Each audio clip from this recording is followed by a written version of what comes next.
Mes dabar turim šimotų šitokį židinį, kaip čia pabraižyta. Yra kampe židinys išmūrytas, kaip pavyzdys, yra šičia židinys išmūrytas ir čia malkom susidėjo, čia yra pats židinys, jo vidus. Jo vidus yra čia durelės, pakura ir yra plytom lenktai išmūryta į šią pusę. Čia dūmai praeina ir čia yra truputukas į priešingą pusę ir išeina tiesiai į kaminą. Ir net kaminas aukščiau antram aukštį yra truputį dažai paturkinėję, nes kada jį stipriai kūrendavau, tai netgi kaminas įkaisdavo labai stipriai. Tai, o ant jo viršaus šičia buvo ta, kaip minėjau, dekoracija sumūryta tiesiog, dėl vaizdo. Tai tokį židinį mes dabar turim šiuo momentu. O čia, tiesiog idėjos apie, pasibraižiau pats, kokios turi idėjas apie tą židinį, kad šiuo momentu statyti, jeigu tik tai iš plytų jį sumūryti. Tai tiesiog čia tokios pat formos vos ne židinys, kaip dabar stovi. Tik tai čia vienas pjūvis, antras pjūvis, trečias pjūvis. Tai pirmas pradėkime nuo antrą pjūvio gal, nes antras pjūvis būtų prie pat apačios. Ta prasme, susimūrytų atraminės sienos, ta prasme, šičia malkom susidėjo, dar kažkam. O šičia yra kaminas, į kurį po to pasijungs. Čia yra garažo siena, į lauką, galima sakyti, čia yra stora siena. Ir čia padaryti atitraukti nuo sienos truputį, kad anoj pusėje, nugariniai pusėje šilantys seneliai irgi atiduotų šilumą. Ir, čia užmūryti, kad jau būtų padas, čia pakura, visa kita. Čia, tik tai mano improvizacija idėja. Ir po to aukščiau dabar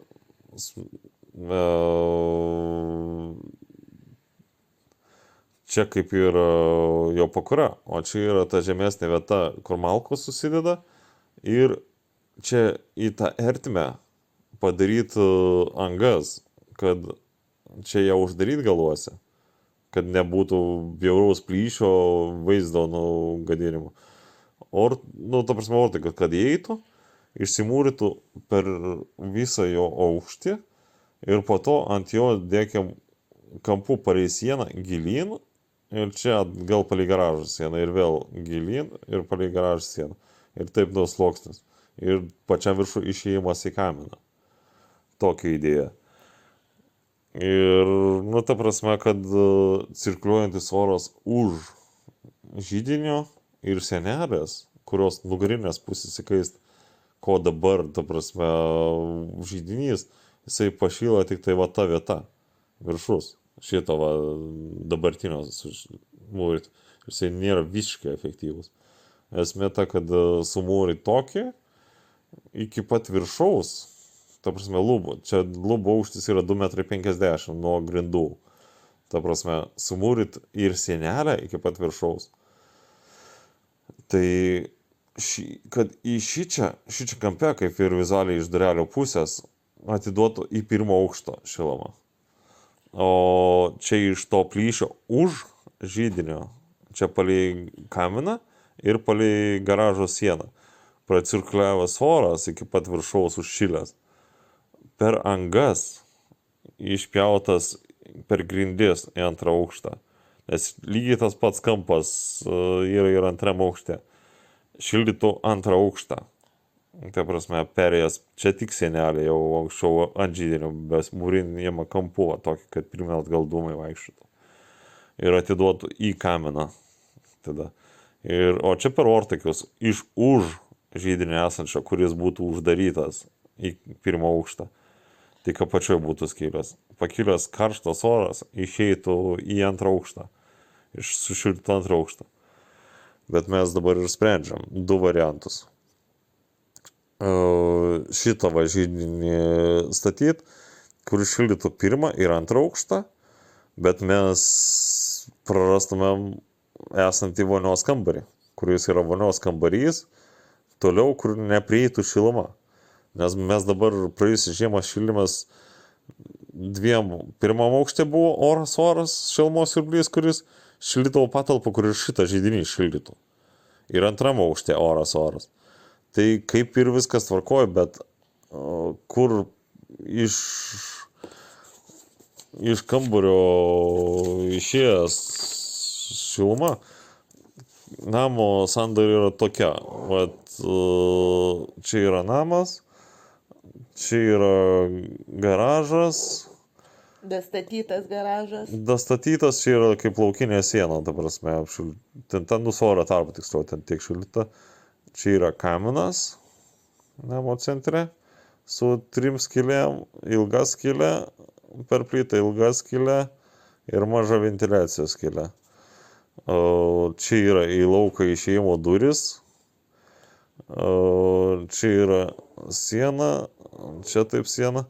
Čia yra praėjimo duris į toliau, čia yra kaip koridoriukas, čia laiptinė su suktais laiptais.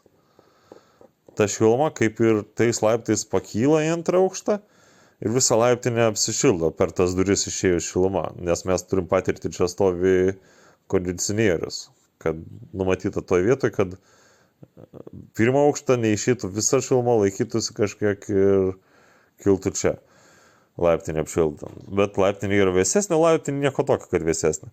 Bet už laiptinės čia yra dar duris ir čia yra nedidelis vonios kambarys. O čia yra arka, čia nėra jokių durų, o čia yra virtuvė.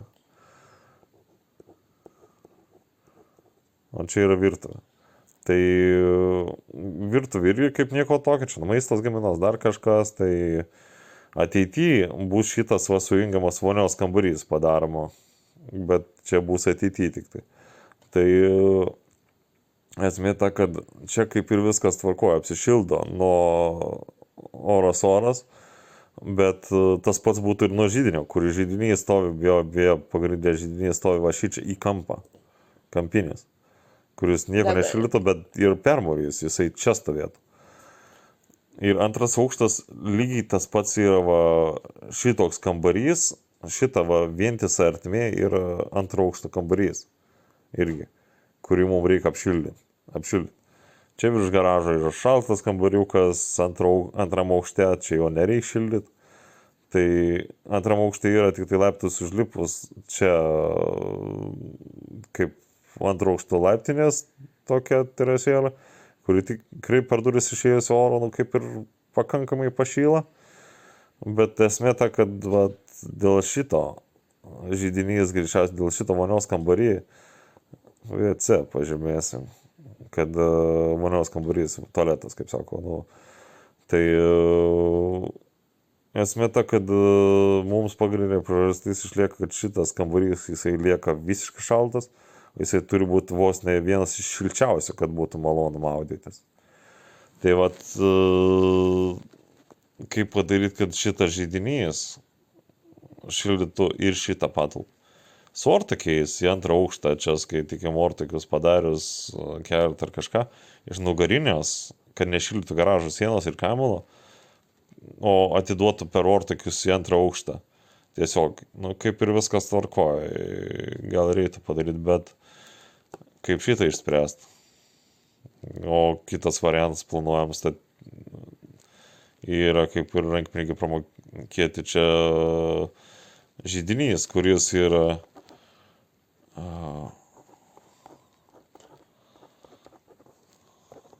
židinys, kuris yra 6 kW. Su vandens kontūru židinys. Jo, židinys vandens kontūru. 6 kW į kambarį ir 18 kW kėvė, tiksliau. Kilovatų. Vandens kontūras.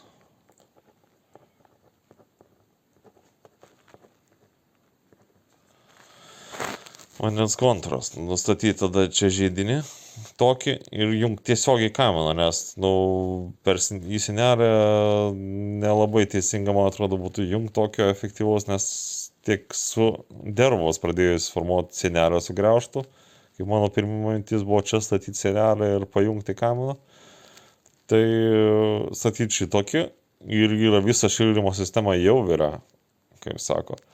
Ir rūsį pajungti šildymo sistemą su cirkuliaciniais siurbliais visą šitą.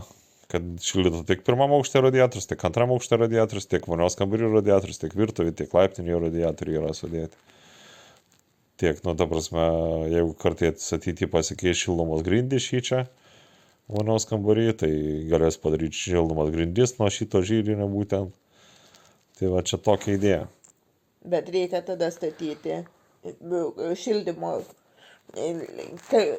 Kas židinys šitas efektyvus būtų tik tada. Kada esi kūrenas. Ką daryti, kad laikytųsi šiluma? Kad sukauptų šilumą. Tai prie šitokio židinio, kad akumuliuotus šilumą yra, mano idėja buvo iš vis efektyviai pasidaryti, bet kad sieninio pečiaus prie šito židinio negalima, mano buvo mintis sieninį pečių išsimūryti. Šį čia, kada atsiims šilumą prie šito židinio. Ir dar garaže pastatyti akumuliacinę talpą, vandens akumuliacinę talpą, ta prasme, kur perteklinė, kai radiatorių pašildo kambarius ir užsisukinėja su galvom, kad šilumą kauptųsi akumuliacinę talpoje.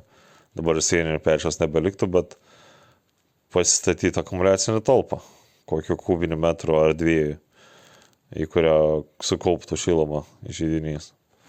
Tai va, tokios mintis, ką rekomenduotumėt, židinį paprastą, ar principę kažką tai tokio, gal jūs savo patarimų turėsit visą kitą.